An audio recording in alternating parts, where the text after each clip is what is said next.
Calibrating cybernetics. Talk to him now.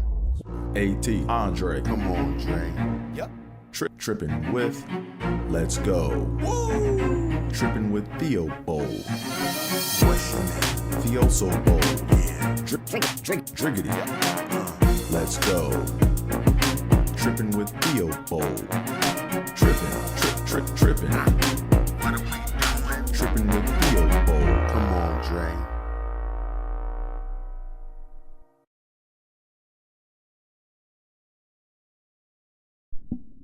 Mic check, 1, 2, we on?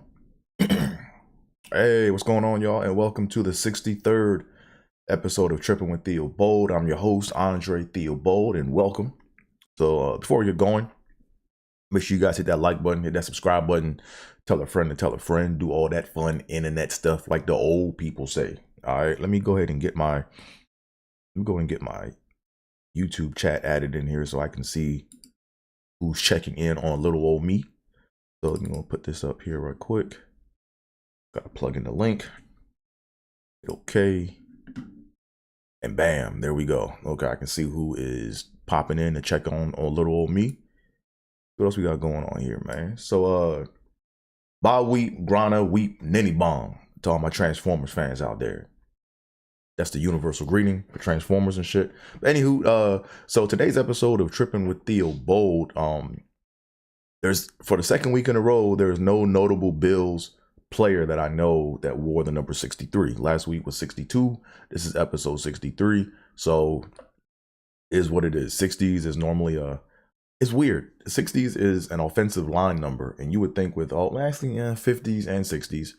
60s can also be a defensive lineman number, but you would have thought that with all the players through all the history of the Bills, that there would at least be, you know, one player that wore every number, you know, and some players probably did, but they probably got cut, you know, so it is what it is. So let's go ahead and I just want to check in on my sound right quick to make sure I am good, because you know, let me just check in on my sound. Uh-oh, don't want that. I want to go to the live portion of the show. Here we go. Why is there a delay here? Okay, here we go. Let me just check my audio. So yeah, because ever since that last week, I plugged my when I had my mic plugged into my USB port, I was like, man, I got some funny sounding business or whatever. So it is what it is. So I think I'm good. Oh, hey, what's up, T? She says that Bills game was cray. Oh, thanks. She said that sound good. Thanks. Okay, cool. Yeah, we're gonna talk about that bullshit Bills game, man, in a little bit. But right now, let's go ahead and get into my tongue twisties, you know. So boom, there it is. So y'all can read along with me or not. We're doing the 18th letter of the alphabet because today is the 18th of November. So let's go ahead and read these tongue twisties and get them out the way. So here we go. Reading bells ring rapidly and reeds rustle round rivers. Say it with me. Reading bells ring rapidly and reeds rustle round rivers. Number 2, a lump of red leather. I'm sorry, I can't even read. A lump of red lead. One more time. A lump of red lead. 3 more times. A lump of red lead. 3, Rex, wet rocks. Damn, I almost didn't get that one out. Rex, wet rocks.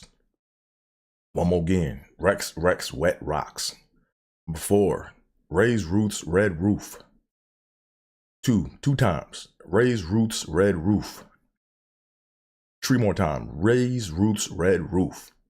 And then finally, let's do the last one. Red lorry, yellow lorry.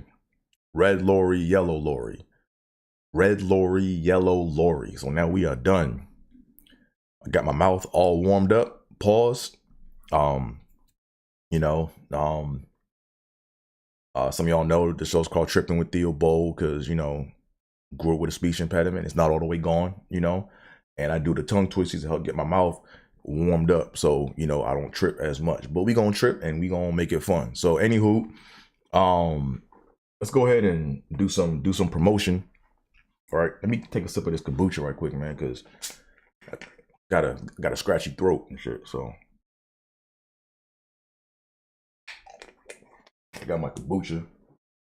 Go ahead and do some promotion right quick. So first things first, gotta promote this. I've been meaning to promote this for a minute, but this is called toiletries, right? It's a body scrub shit, you know. Yeah, I like to take care of my body and shit, you know. But y'all can see it's called toiletries.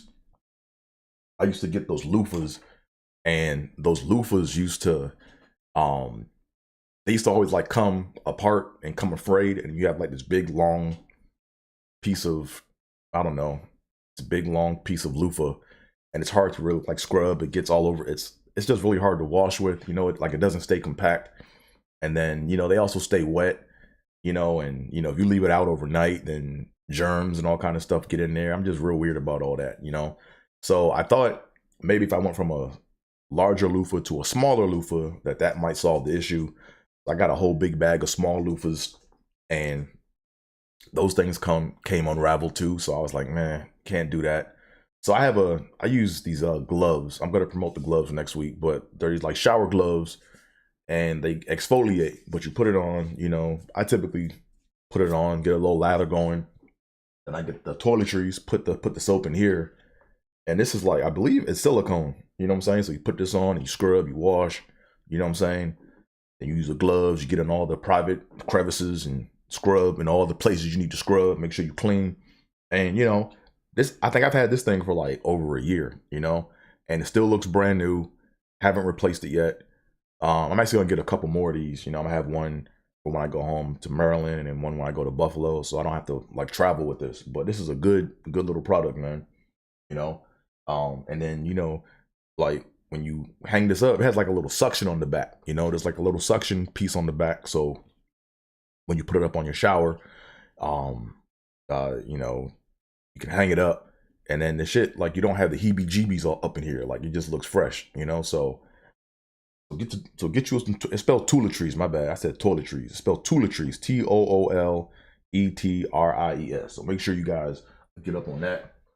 Second thing I want to promote is I want to man, shout out to my man John Grimes, aka Tan Panda.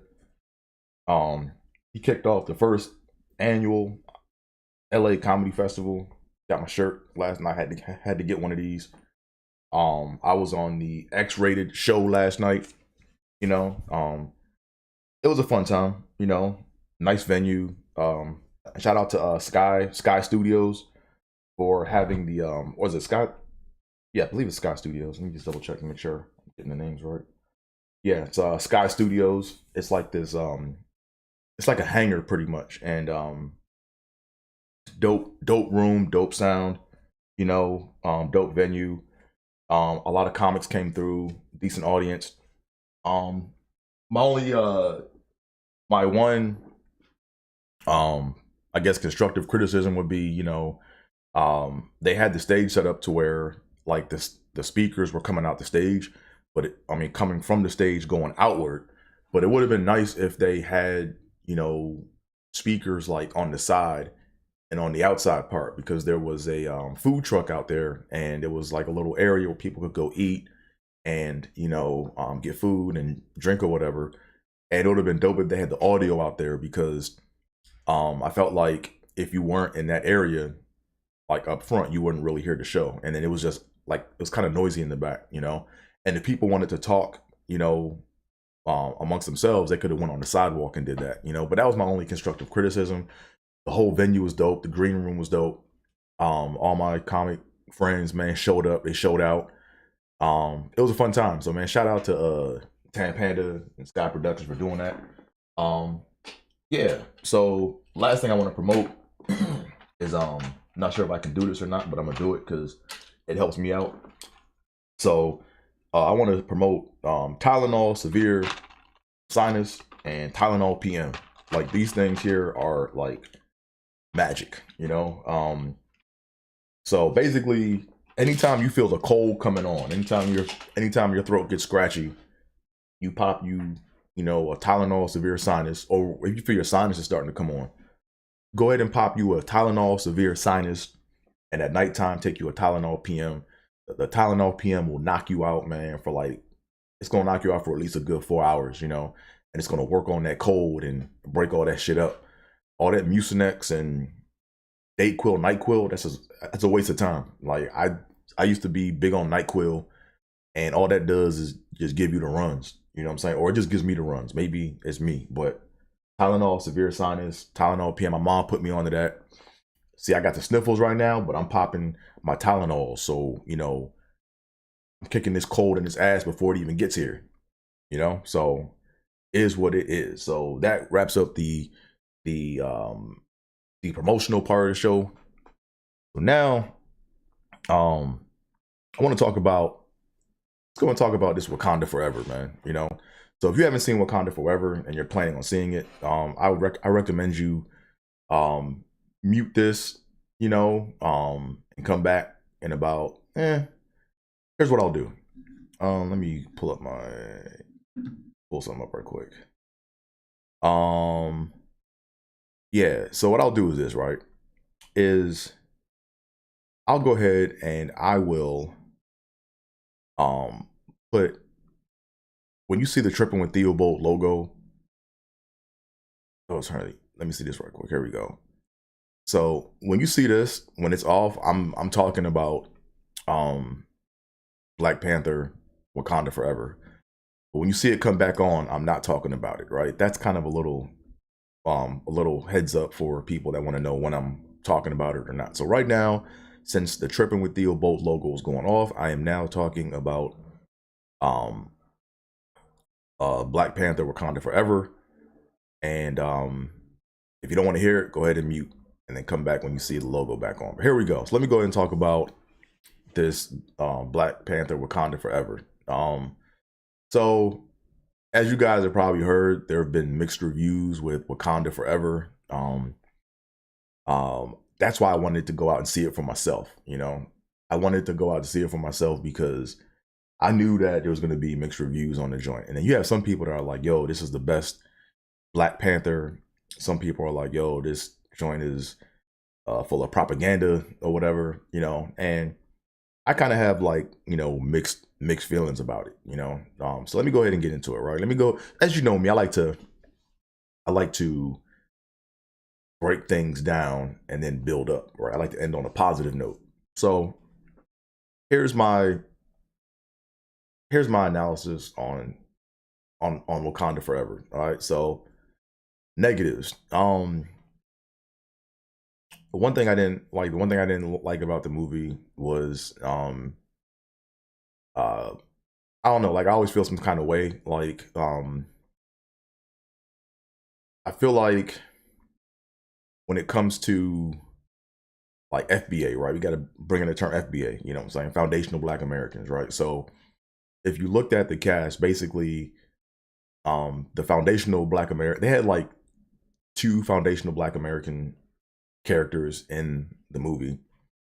You know, you had Killmonger, who kind of made like a cameo, kind of in the Vision. And then you had the chick that was the genius that built the shit that could detect the vibranium, you know.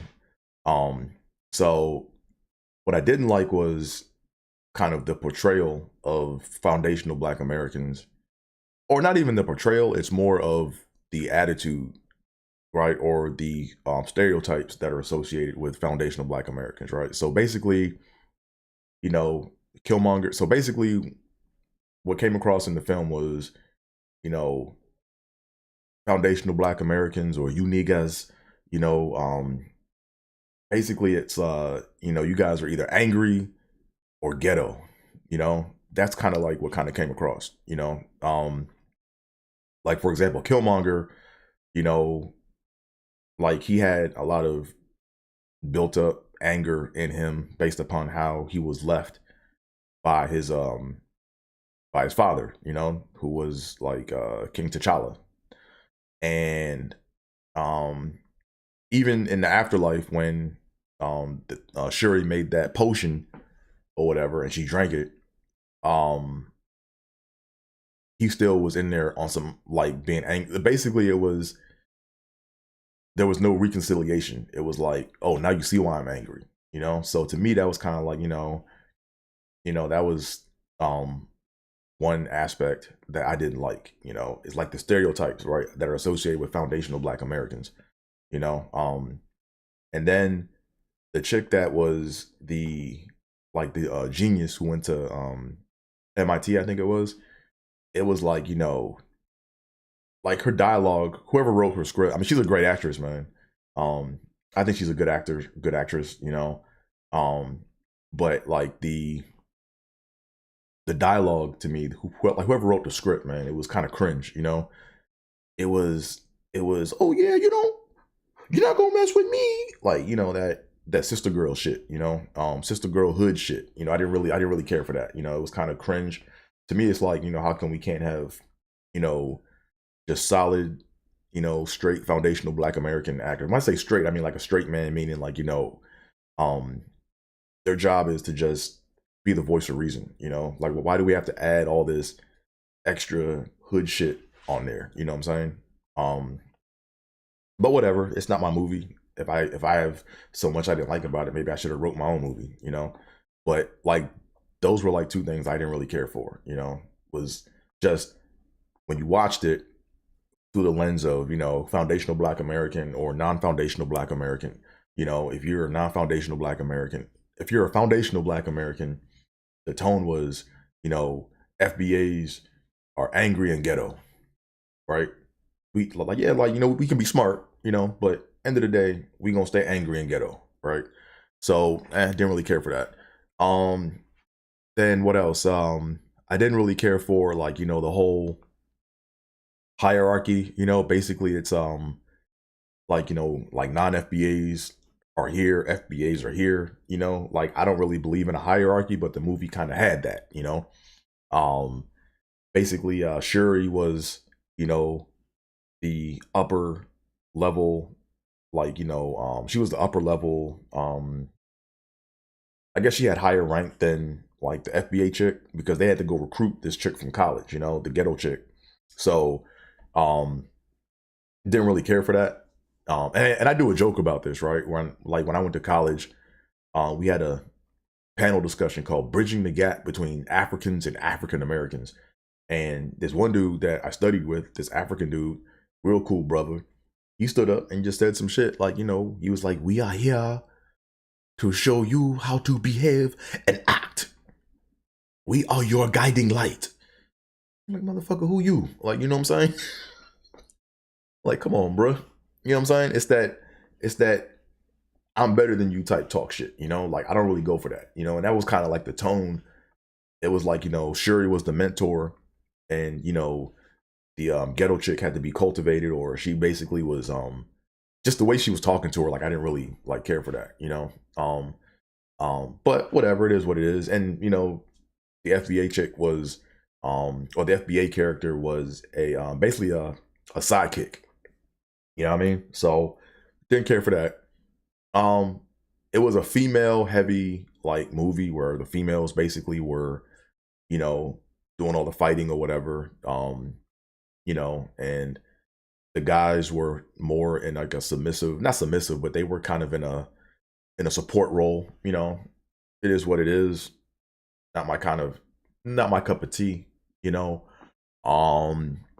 what else? I didn't like the how you had two indigenous people, how they were like fighting at first. I didn't really care for that, because this is where it gets into propaganda, right? This is where you get into the whole Black and brown coalition bullshit, and I don't subscribe to that. There is no Black and brown. Sorry, I'm taking this meds and starting to break up the mucus on the inside of me. But I don't really subscribe to that whole Black and brown shit. Like Black and brown is something that was created not by Black people. It was created by brown people that don't want to be brown. But when they see resources at play or something that they can piggyback off of Black people with, then all of a sudden, hey, we're Black and brown, we're in this together. Hey, give us some of your resources. Let's share. And then once they get our resources, it's like, hey, y'all niggas get out of here, you know? So I don't subscribe to that shit. So to me, it was kind of like, that was kind of the propaganda, is like, hey, you know, we're black and brown, we need to work together. Nah, I'm cool with that, you know? So those were like the things I didn't care for in the movie. Let's go ahead and let's build up, because I kind of tore the movie down. Let me go ahead and build up. So what I did like about the movie was, man, the homage to, let me go back. There's one more thing I didn't like about, well, this isn't something I didn't like. It's more of a, it's like neutral, you know, but it's something that I picked up on. So what I picked up on was that, so you have FBA, non-FBA actors, and then you have FBA, non-FBA characters within Wakanda Forever. So the one thing I noticed is you had a few like you have a few FBA actors playing the roles of non-FBA characters, right? So for example, you had Angela Bassett, you know, she's an FBA actress, and she played a character that was non-FBA, you know. And then like Chadwick Boseman, you know, he was an FBA actor, and he played, you know, the character of a non-FBA, or he played a non-FBA character. But you never saw that in reverse, right? You never saw a non-FBA character play an FBA character, or you never saw a non-FBA actor or actress play a FBA character. You know, you never saw that, you know, so to me that was pretty interesting. But yet it's like in other movies, like for example in Judas and the Black Messiah, which is a dope movie, you have what's that guy, Daniel, what's his name, Daniel Kaluuya, I think it is. Yeah, Daniel Kaluuya. I think I messed his name up, but you know what I'm talking about, the dude from Get Out. He's not FBA, but he played, you know, an FBA icon, you know what I'm saying? So it's kind of weird how it's like, you know, they kind of pick and choose what roles they're gonna play and not play, you know, something just I kind of pay attention to, you know. So let's get to what I did like now, right? So what I did like, man, was the homage to Chadwick Boseman, man. That was, or the tribute, man. That shit was dope, man. Like when the movie, so you know when the Marvel movie first opens up, you have like the Marvel font or whatever, and they're like flipping through the comic book, and you hear the and they kind of show various parts of Marvel movies inside of the Marvel font character. Like, but what they did with the Chadwick Boseman shit off the bat, it was no music, just silence, and then you saw just images of Chadwick Boseman, you know, within the Marvel character shit, yo, like just different scenes from him in different movies. And man, that shit was touching, man. You know, that shit, I knew where they were going with that, man. That shit made my eyes sweaty, you know. Yeah, like I didn't Best Man Holiday cry in that shit, but like I like had some tears coming down my cheeks, man. But Best Man Holiday, man, that shit is a depressing movie. That shit had me like, Best Man Holiday made me sob, but that's besides the point. But now the way they opened up with Chadwick Boseman inside of the Marvel shit, that shit hit, you know. And then there was parts in the movie where they had like memorabilia or like signs of him or pictures of him. That was dope. Then they would do like kind of like they would do like these like silent callbacks where it would be like just the video of him coming out doing his thing and kind of like big upping his sister or whatever, giving her a high five and stuff, and you know, as like a memory or as like a tribute to him, you know. So they found really key moments to do that. I thought that was dope. I thought you know, I thought that Shuri, I didn't think she was gonna be or put on the Black Panther suit. I thought she was going to build a synthetic, like a robot version of Black Panther, you know, with the DNA all built in from, you know, Chadwick Boseman or from T'Challa. And that's how they were just gonna kind of move on with it. But, you know, she put on the suit, and then spoiler alert, you know, like I said before, you know, until you see my logo pop back up, I'm just gonna keep, you know, dropping the spoilers because it's been out for a week now, or a little more than a week. But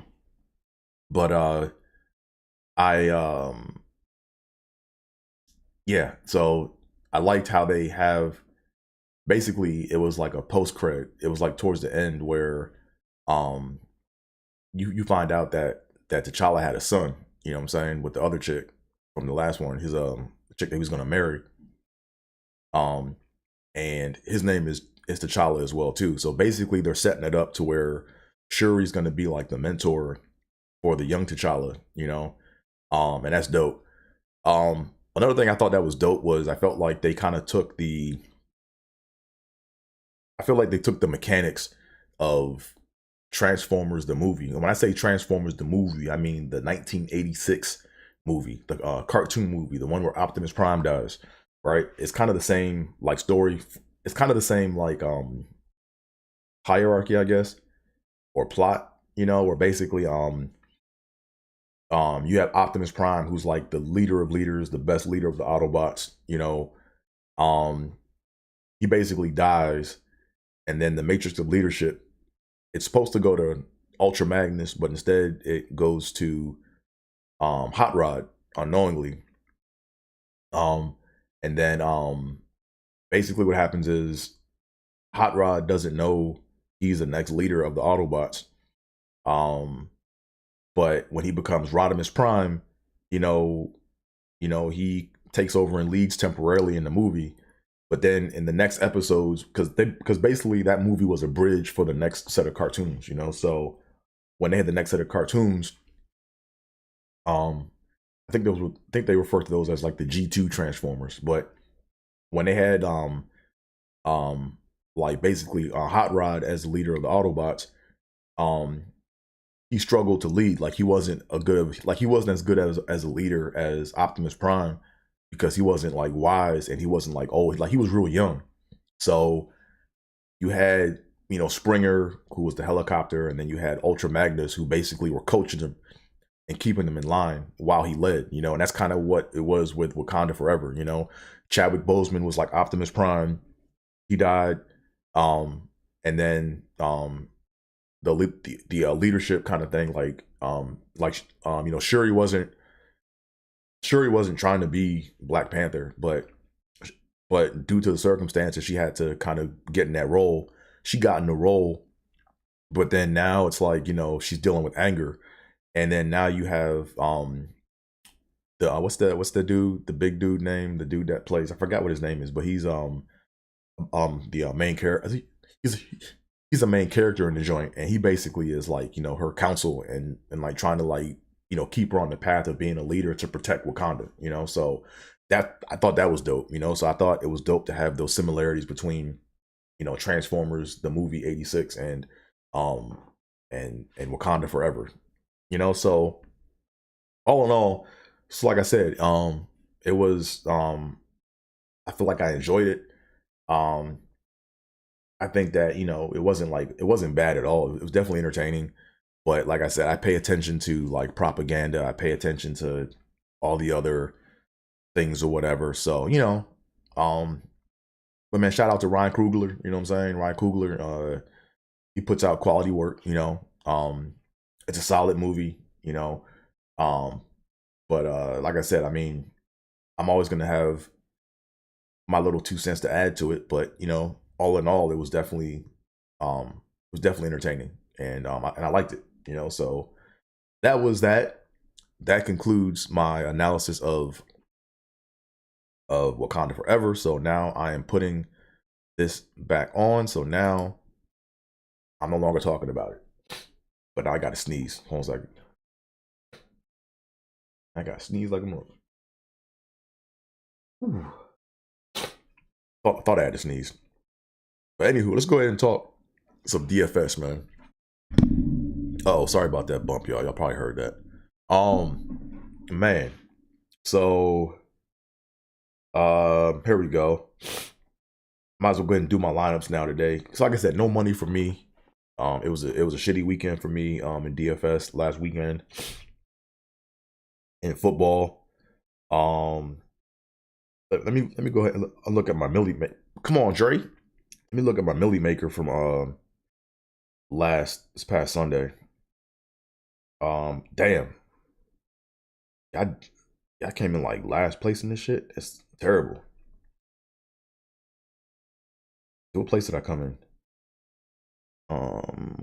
I came in 190,000th place in the Millie Maker. Man, I put up 63 points. And the next closest one to me that they're showing is 149. So let me go ahead and see what I did. So, yeah, here we go. So I looked at the data and, you know, it's what I'm saying. It's what DraftKings does, man. Like, you got to be able to pick the shit that no one else is going to pick, you know? You got to pick the shit that no one else was going to pick, man. So basically I picked, I went Broncos heavy. I went Broncos heavy because I just looked at the data. I looked at the value of all the players. And I thought this was going to be their week, man. So I picked Russell Wilson as my quarterback. He put up 15 points. I picked Jerry Jeudy and Dolchich. And between those two people, I didn't even get, between those three people, I didn't even get 20 points. So that was shitty. The highest person I had that scored the most for me was Marquez Valdez-Scantling, who put up 15 points. Yeah, that was bad. I mean, that's the best player I had was Marquez Valdez-Scantling. But I did have Justin Fields liked because I felt that, you know, and he went off using the perfect lineup. You had him, you had Tony Pollard, Wilson from the Dolphins. You had Amon-Ra St. Brown. I had him liked him in my pre-assessment. I think I had Christian Kirk liked in my pre-assessment. But the problem with the Jaguars is, like, there's just too many options, right? Like, I went ETN for the Jaguars at running back, but, you know, it was really Christian Kirk. And I was going to go Trevor Lawrence as well, but I didn't. But then I was thinking to myself, man, if you go Christian Kirk, now what if what's the other guy's name? Like, you know, what if the other receiver, you know, went off for them, you know? So I didn't want to take that risk. So I looked at, and Jerry Jeudy was hurt. Like, he got hurt, like, I think in the first quarter, put up 0 points. So that was that. And then you have this new guy, Watson, for the Packers.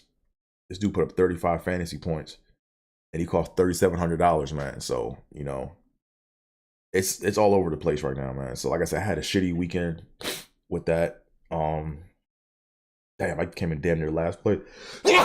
There we go. Got that sneeze out. Damn, I haven't won any bread since. I'm not even gonna tell y'all. This is bad, man. I haven't won any bread since. Shit, I haven't won any bread since last Thursday at least, you know. So come on, Dre, I gotta get this together, man. But not for NBA tiers, man. Like I said, I use Line Star or whatever, and I'm trying to use that. Like I said, I'm done with spreadsheets, man. Spreadsheets is not the way. Like, if you do spreadsheets, man, you're gonna end up going down a rabbit hole. You're gonna be seeing all types of patterns that you thought you saw. You're gonna waste a lot of time. You know, downloading data from Line Star and trying to sort on shit and then trying to get it formatted. It's just, nah, that's not the way to do it, man. You gotta look at the app and use your eyeballs and trust your eyes, you know? So last night I did I tried that, which one last night? Last night I tried the, let me see what I tried. Let me go ahead and I'm not gonna show y'all my actual DraftKings app. I'm gonna show y'all my line star though right quick. Let me go ahead and see if I can remember how to do this. Pretty sure I know how to remember how to get my phone up. Here we go. Matter of fact, I'm gonna show y'all some pictures too while I'm here. Let me go ahead and make sure all this is set.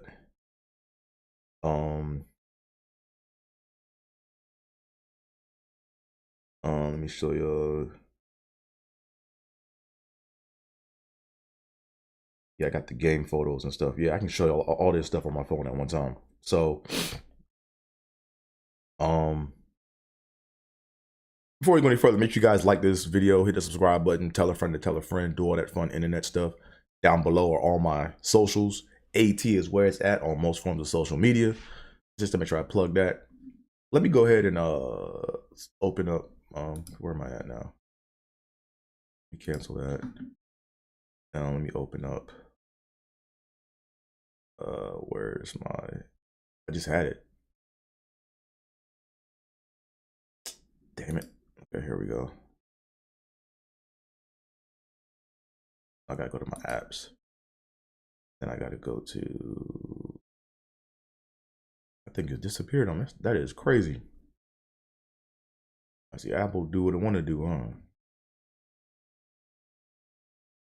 Huh, that is very odd. I can't find my.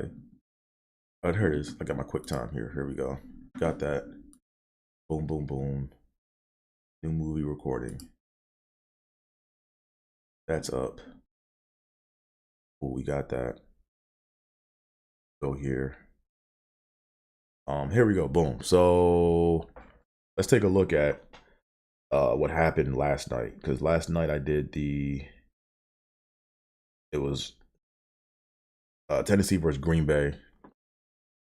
And I got these all wrong. So let's take a look at the perfect list. Actually, it'd be nice if you guys could see what I'm looking at because you guys can't see right now. So let me go ahead and share my screen. There we go. So you guys can't see my face, but you know, you guys can see the data, which is all that matters right now. So the perfect lineup last night was we had Derrick Henry as the captain. Let me move this to the side so you guys can see the actual values and stuff. Oh, that's me. Okay, I want to move this. I want to move. Okay, there we go. So Derrick Henry was the captain. You had Randall Cobb made the perfect lineup, and I had him in my lineup. You had Ryan Tannehill, Treylon Burks, Christian Watson, and Austin Hooper. Damn. So I had Christian Watson in my lineup. I know. I had Treylon Burks, and I had Randall Cobb, and I had Derrick Henry. So I didn't have Tannehill or Hooper. I thought about Hooper, but let's go ahead and look at the data and let's look at the data and analyze this right quick. So here we go. Let's look at the projections. So I basically looked at the projections and I looked at at first I wasn't even gonna go Derrick Henry at all. I was gonna leave Derrick Henry out, you know. And the reason I was gonna leave him out altogether was because if you look at what he did when he went off. Why is my mom calling me? I'm gonna call you back. I'm busy right now. I should have put this on. Let me put this on work. I'm working right now. Okay, there we go. So I had Derrick Henry, who I didn't pick him because here we go. Look, if you look at week 3 with Las Vegas, right, when he went off, right, he went off at home against Las Vegas in the green, away at Indianapolis, in yellow. He kind of went off at Washington in red, and then he went off at Houston in the green. So the reason why I was going to stay away from Derrick Henry was because if you look at it, he went off only once, like in different opponent rankings, right? So solid green, away yellow, away red, solid yellow, and he went off at Houston away green. So to me, I was like, if you just follow that trend, he probably shouldn't go off like that with away green, but he did, you know. So that was that. What else we got? Who else? And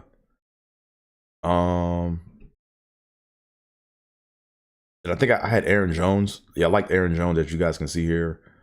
And I went Aaron Jones because if you look at the trend here, he put up 30 at home in red, 35 at home in red versus Chicago, and then 30. They put up 26 at home in red versus Dallas. So I'm thinking, you know what? At home in red is when he goes off. Why not play it? You know, because he did it twice. Why can't he do it again? You know. And what else do we have here? I went Aaron Rodgers because he was like one of the last people I picked, but I went him because I needed to fill out my roster with money, and I saw that, you know, and that wasn't really a bad pick. He put up 19 points, you know, but I was thinking to myself, you know, yeah, he was one of the last people I picked with just the money, and I'm like, okay, for 10.4K, I'm willing to overpay for that, you know? So I'm willing to overpay for like 19, 20 points, but that didn't happen. So I didn't pick Tannehill, and I should have, but I didn't pick him because I looked at what he did at Buffalo in red, right? He put up 2 points. And I thought to myself, you know, he was consistent at home in red versus the Giants, and then at home in red versus the Broncos. So I'm thinking, okay, he's probably gonna put up 2 points, but he didn't. He basically made the perfect list. And then where's the other guy at the new guy, the Christian Watson dude? Yeah, I didn't play that because, you know, he dramatically increased week 9 to week 10 when he played when he played the Lions to the Cowboys. I'm sorry, yeah, Dallas at home in red. So I thought to myself, he's not going to do that again. But for that price, he kind of, you know, got 2/3 of the way there. So I should have taken that in one of my lineups, or I was actually going to have him as my captain in one lineup, but I didn't. But yeah, I had Sammy Watkins in my lineup. You know, he put up 0 points, so that was brilliant. You know, I picked Sammy because I saw the home yellow, 12 points, and I'm thinking to myself, hey, I'm trying to scrap for double digits, you know, and I didn't get a single point from him. I stayed away from Austin Hooper because typically it's hard to. So if you look at his progression from week 8 through week 10, it goes 1-5-9 in the blue, right? So I stayed away from him because it's hard to increase a fourth game, you know, and not only did he increase, but he like doubled his output from week 10. So like, this is what you got to be able to see in DraftKings. You know, you got to be able to make these kind of calls, you know. And what also scared me too was the fact that if you look at his average, he has, know what I'm gonna start doing, and it's hard, but I mean, it's like, you know, but I'm gonna start playing the odds, you know, like when he was away in yellow versus Indy on week 4, and then away in yellow at Houston week 8, and then away in yellow at KC in week 9. He averaged, what is that? 7 divided by 3 is what? That's that's like roughly, that's less than 2 points. So I should have just said, you know what? I should have played the odds that, you know, is he going to increase a 4th straight week? And the fact that when he was away in yellow, he ain't do shit beforehand. So those are the kind of calls you got to make, you know? Then I got Randall Cobb. I had to take Randall Cobb because he was only $200, and $200, and the fact that he at home in green versus the Giants in week 5 put up 16 points. It's like you got to take that, you know. So I took that, and I almost made him my captain too, just just because, you know. So anywho, that's that. NBA, yeah, I'm still struggling with that. I'm trying to work on my tiers, but right now there's no new news or no new methods to talk about. Let me go ahead and jump to this Minnesota game. So as you guys know or may not know, I was in Buffalo last week. I'm going to show y'all some pictures. So this is me in the Uber going to the Bills game. This is me with my Hokas on in the Uber and my rubber boots or my rubber covers, because, you know, it was supposed to rain that game and I didn't want to get my feet wet, especially in the cold. So spent like $15 on Amazon to get these little shoe rubbers. And when you have them all the way on, it looks like that, you know. So, you know, they work pretty well. You know, my shoes didn't get soaked. Feet were still cold though. What I'm probably gonna do next time is I'm probably going to put the hand warmers in my shoes next time, you know. What else we got? This is us pulling up. This is the Uber driver dropped me off in front of the stadium almost. Yeah, there goes Pooh and Mark manning the grill, getting them burgers ready. Man, them burgers took forever to cook, man. I was hungry.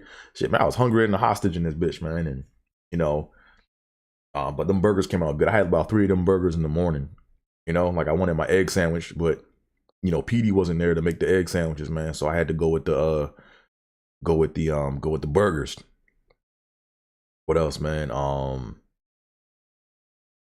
But y'all couldn't even see the burgers on the grill. 1 second, let me move this up a little bit. There you go. Now y'all can see the burgers on. You guys might not even be able to see my shoes. There we go. So those are the shoes I wore, or my Hokas with the shoe covers on them.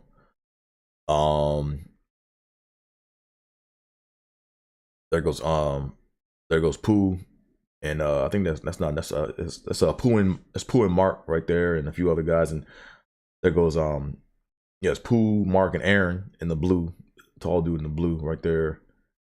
You know, I just took a lot of photos and stuff. There goes Highmark Stadium in the cold, frozen tundra. There goes Norm, the captain of the whole thing, the general that holds it all together. So he's right there in the red hoodie. This is me doing what I do, acting stupid. You know, what else we got here, man? Then this is just the RV lot. Another shot of me right there. It's me blowing smoke. That cold smoke. What else we got here? I got like, this is a picture of the gang right here. There's Norm in the middle, the general. There's Mark at the bottom right. Okay, I didn't got my fucking YouTube. I got my channel spammed or whatever. Who the fuck is Girls for XYZ? New dating for all tastes and ages, man. Man, whatever. Get the fuck out of here. We're talking business right now, man. Anyways, yeah, I never had that happen before. That's weird. I probably gotta look into that. Hope my shit didn't get hacked. But there goes Pooh at the top right. There's Aaron top left, and that's me bottom left. But that's us in the RV after the game, after the loss. Actually, no, this is before we went into the stadium. This is before, I think. Yeah, this is before. Because yeah, we got a lot of energy in us and shit. So this is before we go into the stadium. There's me and General Norm. That's us again. This is where I sat at, you know what I'm saying? End zone seats, kinda, you know. This is what I saw on the field. Me again. Yeah, so I was like kind of more focused on the game when shit was getting tight. So that's why the photos kind of stopped, you know. There goes Pooh down there. What else we got? That's when the sun kind of came out for a quick second in the stadium. And then that is about it. You know what I'm saying? So here we go. Here we go. So but that's that. So that was my trip for this past weekend. So as you guys know, the Bills game for this weekend in Buffalo got postponed. It's not postponed. It got moved to Detroit because of all the snow that's there, you know. So man, I feel bad for, because I almost went to that Browns game too. I almost went. And there's a part of me that kind of wish I went to that Browns game because you know, Tony Baker and friends, or part of the Tony Baker and friends crews in Buffalo over at Helium. You know, my man DC Irvin is over there, and Brandon Lewis. And it would have been dope to catch up with them, you know, because they actually flew in the day after I left, you know, because it was weird. I saw them walking down the same terminal that I walked down the day before I left, or yeah, when I left. So that was that or whatever. So it would have been cool to do that, but you know, the snow, they said it was going to be too much, so you know, they moved the game to Detroit. So it's weird. Like, I could have hung out with DC and them probably, you know, or caught up with them, you know, and then caught them at the show at Helium. But then I would have been stuck. I wouldn't have been able to go anywhere because probably all the food spots are going to be shut down, you know, because, you know, I like to go to Ted's, and I like to go to Shy's on Fillmore, and, you know, Duff's. So all those places are probably going to be shut down, you know. So I think I probably picked the right game to go to. And as you guys know, or may not know, I like to go to games. I like to go to a Bills game and see a team that I've never seen the Bills play before in person. So right now, I haven't seen the Bills play like 11 teams in the NFL. So I'm like 2/3 of the way complete, you know.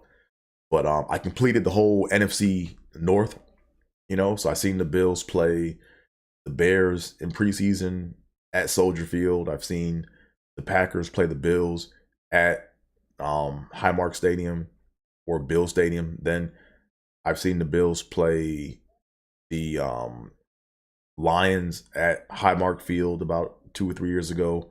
And then I saw them play the Vikings at Highmark Stadium this past week. So I completed the NFC North.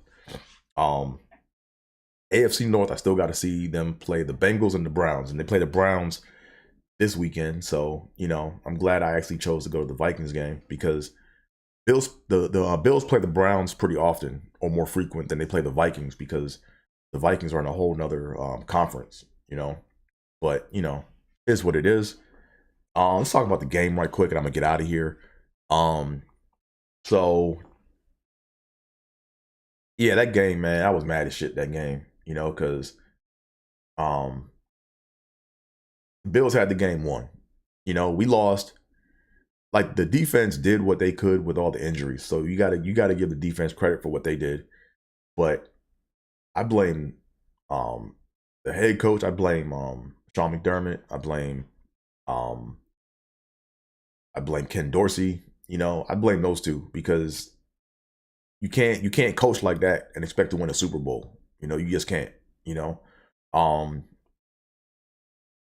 So long story short, the Bills had so basically the Bills did what I thought they were going to do, right? They said Josh Allen had an elbow injury. They was feeding the ball to Singletary, and Singletary was giving them good quality yards. Like, the Vikings could not stop Singletary for nothing, you know. So I thought it was going to be an easy wrap-up win. Game was going to be over third quarter. You could pull Josh Allen out and then put in, you know, Case Keenum to finish up the game, you know, take a knee, go home, game over. You know, that's what I thought we were gonna do. But first half they set the run up good, did all that shit. But the thing that really got me pissed was they didn't like play action off the run. I mean, if they would have play action off the run, they would have had Knox wide open a few times, you know, for easy touchdowns, easy scores, easy big gains.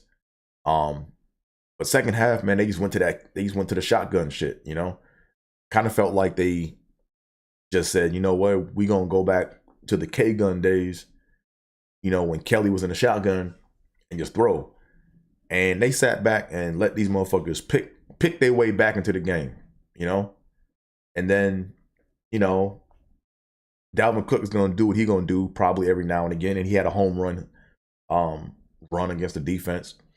But I don't know, man. Like, just right now, if this is what the Bills can look like, I don't want these motherfuckers going to the Super Bowl, yo. Like I said, I went through 4 straight Super Bowl losses. I don't want to see that shit again. Like, when we go, we gotta win. I don't want to hear no bullshit. When we go, we gotta win. I don't want to hear no shit, And right now we looking like some bullshit, man. And we be looking real shaky right now. We're looking real shaky, And what needs to happen, man, is McDermott needs to have a private meeting with Ken Dorsey and be like, look, motherfucker, what happened? Like, we had that game locked up first half. Why did you change up what you were doing? Okay, cool. Wrap that shit up. Cool. If we get in a situation again where you're calling a play call, when you're calling the game the way you were calling it, and we're winning, and you change up and we lose, I'm taking command over the calls, and you're going to sit back and have a Coke and a smile, all right? That's what you got to do with that.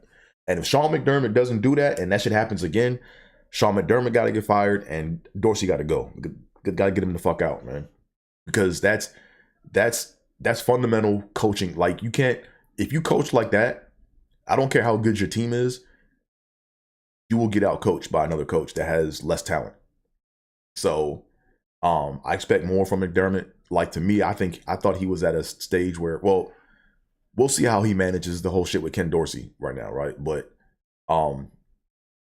yeah, Ken Dorsey, like, gotta but like I said, I like Ken Dorsey. When the shit is on, it's on. But a lot of times you got to take what they give you, and they were giving us the run. We're chewing up the clock. No excuse for that. So that's my Dre this damn Bill story for the day. Like, I was at the game, and man, I was mad as shit, man. I'm sitting there thinking that we had the game wrapped. You got to think, I went from all these different extreme of emotions, right? I went from, cool, we're gonna blow this game out. I'm gonna probably walk out. I'm probably gonna walk out of the stadium mid fourth quarter. Go back to the RV, have a couple more drinks. You know what I'm saying? Talk shit with the rest of the BTA crew. But then it went to, oh shit, these Vikings is coming back. They could come back. To, shit, they gonna win the game. To, oh shit, we got to stop. To, oh shit, he fumbled the ball in the end zone. Damn, okay. To, oh shit, we came back and tied it up. To, oh man, they're gonna drive down the field. Oh, they got a field goal. To, oh, we threw a pick. Game over. Like, so at that point I was tired, and you gotta think too, man, we went to overtime and it was in the cold, man. So I was extra mad at that shit. But it is what it is. Had a great time with the BTA crew. You know what I'm saying? It's always fun, partying with them. They know I always come to a cold game, but when I hit this DraftKings, man, when I hit, because I'm gonna hit this shit. Like, when I hit this shit, I'm gonna be going there more frequent. Like, I'm probably gonna go to the. I'm trying to get back to my old ways of when I was in Iowa, when I would go to the home opener and the season finale. Like, those are the two games I want to go. I want to have those locked in the beginning of the season. I want to be able to go to the home opener and the season finale. But this year, like I said, I'm working on a Super Bowl in case we decide we want to go. But right now, it's not looking so good. But it's still early. It's only we're a little bit beyond halfway in the season, so it is what it is. But anywho, man, no comedy bumps. If you want to find out more of my comedy shenanigans and what I'll be doing, follow me on my socials down below at AT is where it's at on most forms of social media. There is where I will be posting all of my upcoming events. But man, thank y'all for tuning in to the 63rd episode of Trippin with Theobold. Make sure you guys give a like, put comments in the comment section, do all that fun internet stuff. But with all that being said, I'm out of here, folks. Peace.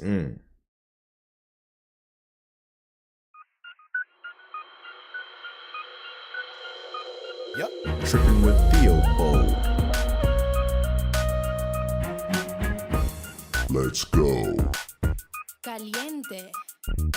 Trippin. Trippin.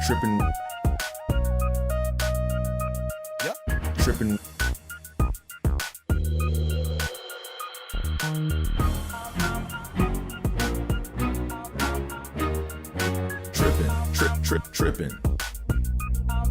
Trippin with Theobold.